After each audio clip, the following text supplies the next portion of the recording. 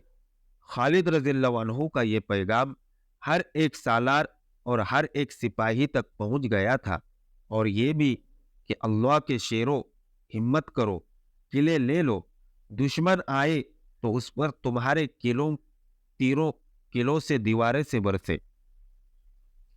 مسلسل لڑائیوں، کوچ اور پیش قدمی کے تھکے ہوئے مجاہدین اپنے جسموں کو جیسے بھول ہی گئے تھے۔ وہ اب روحانی قوتوں سے لڑ رہے تھے، ایک دوسرے کو پکارتے، ایک دوسرے کا حوصلہ بڑھاتے اور دشمن کو للکارتے تھے۔ ان کے تیر نیچے سے اوپر جا رہے تھے۔ قلعوں کے اندر یہ عالم تھا کہ دیواروں سے زخمی تیر اندازوں کو اتار رہے تھے۔ زیادہ کو تیر چہروں، آنکھوں اور گردنوں میں لگے تھے۔ ان کی چیخ و پکار سے ان کے ساتھیوں کے حوصلے ٹوٹنے شروع ہو گئے۔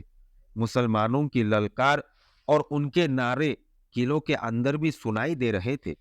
ان سے قلعہ بند لوگوں پر خوف طاری ہو رہا تھا۔ وہ سمجھ رہے تھے کہ قلعوں کو بہت بڑے لشکر نے محاصرے میں لے رکھا ہے۔ مورخوں کے حوالے سے محمد حسین ہیکل نے لکھا ہے کہ چاروں قلعوں میں پادری اور دیگر مذہبی پیشوا تھے۔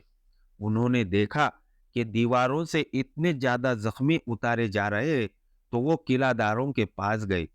تاریخ میں صرف ایک قلعوں کی اندرونی کیفیت ذرا تفصیل سے ملتی ہے۔ یہ قلعہ ابن بقیلہ کا تھا، جس کا قلعہ دار عبد المسیح بن بقیلہ تھا۔ عبد المسیح کے متعلق یہ بتانا ضروری ہے کہ وہ معمولی سا قلعہ دار نہ تھا، اسے عراق کا شہزادہ بھی کہا گیا ہے۔ عراق پر آتش پرست قابض ہو گئے، مگر عبد المسیح کے باپ دادا نے یہ قلعہ اپنے پاس رکھا تھا۔ شہنشاہ فارس کی طرف سے اسے کوئی اختیار حاصل نہ تھا، لیکن وہ خود مختار بنا ہوا تھا۔ اس نے باقی قلعہ داروں کو بھی اپنے زیر اثر رکھا ہوا تھا۔ وہ غیر معمولی اور دانش مند تھا اور ضرورت میں بھی بے مثال تھا۔ اس کی سب سے بڑی خوبی حاضر دماغی اور حاضر جوابی تھی۔ وہ ضعیف العمر ہو چکا تھا، لیکن جذبے اور حوصلے کے لحاظ سے وہ جوان تھا۔ اس نے نوشیروان عادل کا زمانہ بھی دیکھا تھا۔ اس سے اندازہ ہوتا ہے کہ اس کی عمر خاصی زیادہ تھی۔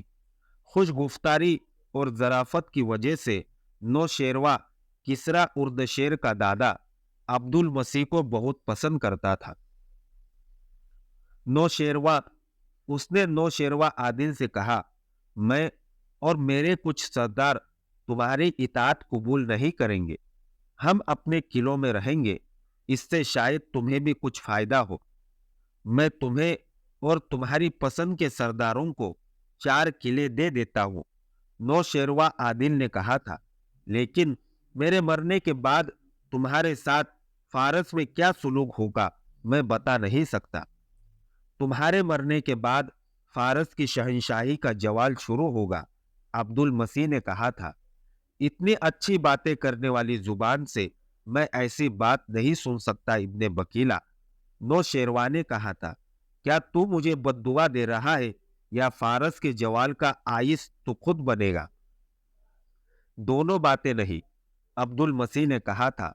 تو عادل ہے، تیرے بعد عدل بھی مر جائے گا اور پیچھے شہنشاہی رہ جائے گی۔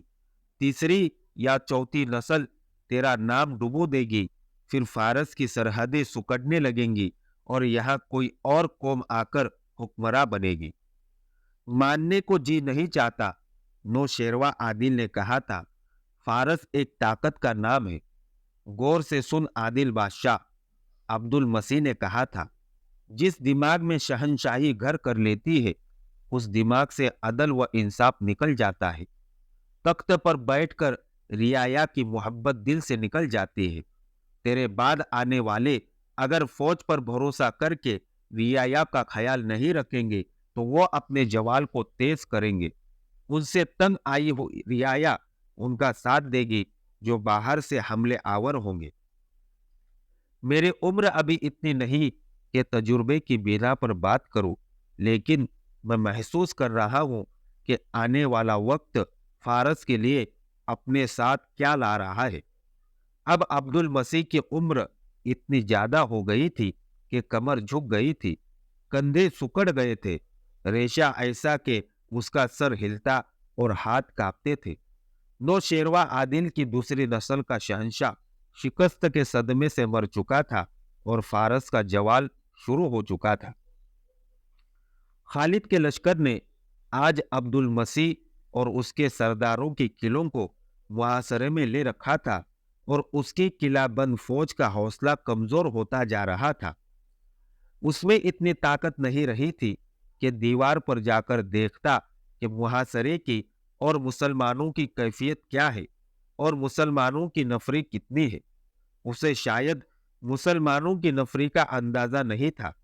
مسلمان صرف 18,000 تھے اور انہوں نے 4 قلعوں کو محاصرے میں لے رکھا تھا، بلکہ بڑھ بڑھ کر حملے کرتے جا رہے تھے۔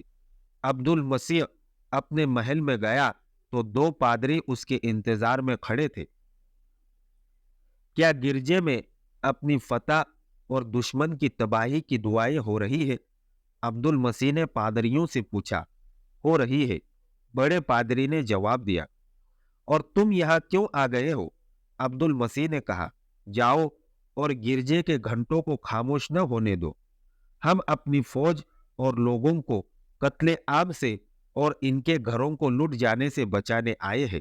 بڑے پادری نے کہا، کیا آپ دیکھ نہیں رہے کہ ہمارے کتنے سپاہی زخمی اور ہلاک ہو چکے ہیں؟ کیا آپ دشمن کی للکار اور اس کے نعرے نہیں سن رہے؟ کیا تم مجھے یہ کہنے آئے ہو کہ میں ہتھیار ڈال دوں؟ آپ کی جگہ کوئی اور قلعہ دار ہوتا تو ہم ایسا مشورہ کبھی نہ دیتے۔ دوسرے پادری نے کہا، لیکن آپ دانش مند اور تجربے کار ہیں، جو آپ سمجھ سکتے ہیں وہ کوئی اور نہیں سمجھ سکتا۔ حقیقت کو دیکھیں، اس سے پہلے کہ مسلمان قلعہ سر کر لے اور قلعے میں داخل ہو کر قتل عام اور لوٹ مار شروع کرے اور ہماری عورتوں کو اپنے ساتھ لے جائے، آپ قلعہ کچھ شرائط پر پیش کر کے ان کے حوالے کر دے، یہ بہت بڑی نیکی ہوگی۔ مجھے سوچنے دے، عبد المسیح نے کہا۔ سوچنے کا وقت کہاں ہے؟ پادری نے کہا، اوپر دیکھے، مسلمانوں کے تیر دیوار کے اوپر سے اندر آ رہے ہیں، اور وہ دیکھے، زخمیوں کو کندھے پر اٹھا کر اوپر سے نیچے لا رہے ہیں۔ کیا آپ دیکھ نہیں رہے کہ دیوار پر اور برجوں میں ہمارے تیر اندازوں کی تعداد کس تیزی سے کم ہوتی جا رہی ہے؟ ناحق خون نہ ہونے دے۔ قلعے کے باہر مسلمانوں کے حلے اور تیروں کی بوچھاریں تیز ہو گئی تھی، حالانکہ ان کے زخمیوں اور شہیدوں کی تعداد اور بڑھتی جا رہی تھی۔ عبد المسیح نے پادریوں کی موجودگی میں قاصد کو بھیجا کہ وہ قلعے کے دفاع کی صورتحال معلوم کر کے فوراً آئے۔ قاصد نے واپس آ کر جو صورتحال بتائی وہ امید افزا نہیں تھی۔ دوسرے قلعوں کی کیفیت بھی ایسی ہی تھی جو عیسائیوں کے حق میں نہیں جاتی تھی۔ قلعے کا دروازہ کھل گیا۔ ایک ضعیف العمر آدمی گھوڑے پر سوار باہر نکلا۔ اس کے ساتھ 2-3 سردار تھے۔ ان میں سے ایک سردار نے بلند آواز سے کہا کہ وہ دوستی کا پیغام لے کر باہر نکلے ہیں۔ ان کے پیچھے قلعے کا دروازہ بند ہو گیا۔ ہم تمہارے سالار سے ملنا چاہتے ہیں، عبد المسیح کے اس سردار نے بلند آواز سے کہا۔ دیوار سے تیر آنے بند ہو گئے تھے۔ مسلمانوں نے بھی تیر اندازی روک لی۔ خالد رضی اللہ عنہ کو کسی نے بتایا کہ دشمن باہر آ گیا ہے۔ کون ہے وہ؟ خالد رضی اللہ عنہ نے پوچھا۔ قلعہ دار عبد المسیح خود آیا ہے، خالد رضی اللہ عنہ کو جواب ملا۔ اسے کہو مجھے اس سے ملنے کی کوئی خواہش نہیں، خالد رضی اللہ عنہ نے کہا۔ میں جانتا ہوں وہ ان سب کا سردار ہے، اسے کہو کہ شام تک باقی تینوں قلعہ داروں نے بھی ہتھیار نہ ڈالے تو ہم انہیں اس حال تک پہنچا دیں گے